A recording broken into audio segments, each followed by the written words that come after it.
What's up mga boss? Good day sa inyo. So meron lang ako sa inyo i-share na madalas maging problema na tong motor ko.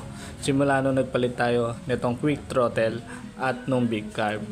Which is ito mga boss, yung matigas na silinyador. Ayan, kung makikita nyo mga boss, sobrang tigas ng silinyador natin. So ayan, makikita nyo mga boss, sobrang hirap niyang pihitin. Ang pwedeng dahilan mga boss kung ba't nagiging ganito katigas yung mga throttle natin is dahil sa kable. Pwedeng yung kable natin mga boss ay naiipit. Pero sa case ng motor ko mga boss, yung kable ko hindi naman siya naiipit. Mahaba pa nga yan eh. So wala siyang ipit. Ngayon ang tingin kong problema na to is madumi na yung kable natin. So ngayon lilinisin natin yan.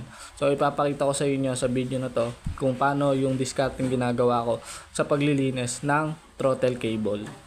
So bago yan mga boss, baklasin muna natin yung cable natin dito sa quick throttle natin and doon sa may carburetor natin. Ayan mga boss, nabaklas na natin yung cable natin dito sa quick throttle and dito sa carburetor. So ayan, dilinisin na natin siya mga boss. So ang gagamitin natin pang linis is etong gasolina. Gagamit tayo ng syringe. So etong syringe mura lang to mga boss, nasa 6 pesos lang to ang bili ko dito. So lalagyan natin yung gasolina dito, then i-inject natin dito sa cable para yung gasolina pumasok sa loob ng kable natin, yung dumi matanggal papunta dito, lumabas dito yung mga dumi. So ganun yung gagawin lang natin mga boss para malinis etong throttle cable natin. So ayan mga boss, nalagyan na natin ng gasolina yung syringe. So i-inject natin siya dito sa may kable, ayan, para pumasok sa loob yung gasolina.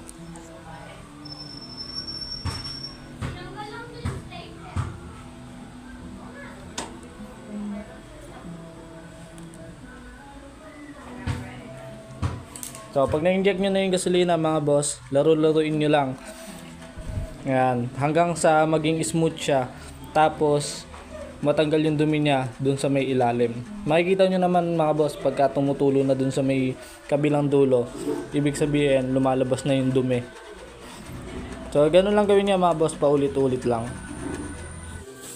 Ayan mga boss, okay na. Medyo malambot na siya kung makikita nyo. So ayan. So, ikabit natin, try natin kung lalambot yung silinyador ng motor natin.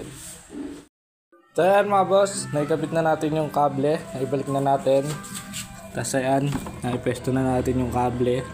So, make sure mga boss na yung kable nyo hindi nakaipit, yung maluwag siya. Kahit dito sa ilalim sa may carb, check nyo din siya. Kasi pag yan ipit, mahigpit talaga ang magiging silinyador nyo. Kaya make sure nyo na hindi siya ipit mga boss. So tingnan natin kung lumuwag itong throttle natin or yung silinyador. Kaya try na natin mga boss. Ayan. Hindi siya sobrang luwag katulad sa stock, pero hindi na siya kagaya kanina na sobrang higpit, yung halos hindi mo na mapihit. So hindi normal pagka ganun. Pero yung ganito, ayan, yung ganito lambot, normal lang yan sa naka quick throttle saka sa naka big carb. Ayan, diba? Ayan, mabilis na siyang bumalik. So yun lang mga boss, ganun yung gawin yung diskarte kung titigas yung mga silinyador ng mga motor nyo. Linisin nyo yung cable nyo, tapos iayos nyo ng maayos yung throttle cable nyo para hindi ipit. So ayan, diba? Okay na siya mga boss, all goods na. Makakabomba na ulit tayo. Boom, boom, boom. So yan mga boss, hanggang dito na lang. Sana makatulong sa inyo yung video na to. Peace!